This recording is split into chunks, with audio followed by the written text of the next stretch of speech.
মানুষের সাথে সম্পৃক্ত হয়, ওই ঋণ শোধ না করা পর্যন্ত জান্নাতি ব্যক্তি জান্নাতে ঢুকতে পারবে না।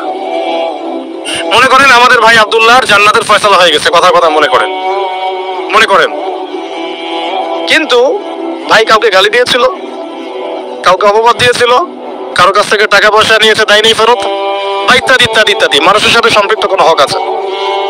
মানুষের সাথে সম্পৃক্ত কোনো হক আছে? জান্নাতে যাওয়ার আগে একটা জায়গায় দাঁড় করিয়ে দেওয়া হোক, দাঁড়াও, ফয়সালা তো হয়ে গেছে, তাহলে এখন দাঁড়াও। কেন? ফেরেশতাদেরকে দিয়ে বলানো হবে অমুকের এই ঋণ বাকি আছে, অমুকের এই গালির ঋণ বাকি আছে, অমুককে তুমি বাজে কথা বলছিলে এটা বাকি আছে, অমুককে অপবাদ দিয়েছিল এটা বাকি আছে। সবাই এখন সামনে আসা শুরু করবে একে এক। বেচারার কিন্তু আমল অনেক ছিল, একদম উহুদ পাহাড়ের সমান নেকি নিয়ে এসে উঠছে। এবার ওখানে কি শোধ করার কোনো সুযোগ আছে?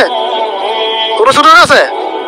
ব্যাস, এবার আল্লাহ পাক বলবেন এর আমল নামা থেকে নেকি দিয়ে দিয়ে এই ঋণগুলো শোধ করে দাও।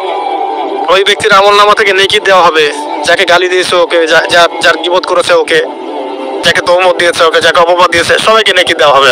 দিতে দিতে দিতে নেকি শেষ যদি হয়ে যায়, তখন না, নেকি শেষ হয়ে গেলে ওদের গুনাহ আবার ঘাড়ে চাপানো।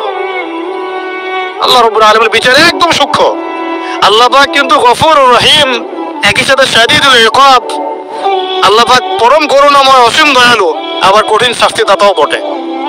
আল্লাহ পাক কারো প্রতি জুলুম করেন না, এক জাররা পরিমাণ জুলুম হবে না।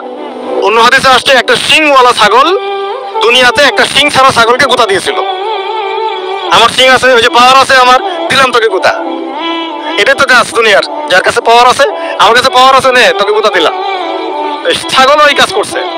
আল্লাহ পাক কিয়ামতের মাঠে ওই শিংহীন ছাগলকে শিং দিয়ে বলবেন এবার একে গুতা দিয়ে পরিশোধ করো। হিসাব এতটুকুই, এরপরে ওরা মাটি হয়ে যাবে, জান্নাতও নেই জাহান্নামও নাই।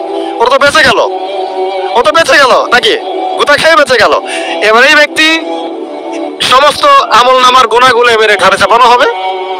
তখন দেখা যাবে শুরুতে অনেক নেকি নিয়ে উঠেছিল, কিন্তু পরে এই ব্যক্তি জাহান্নামে চলে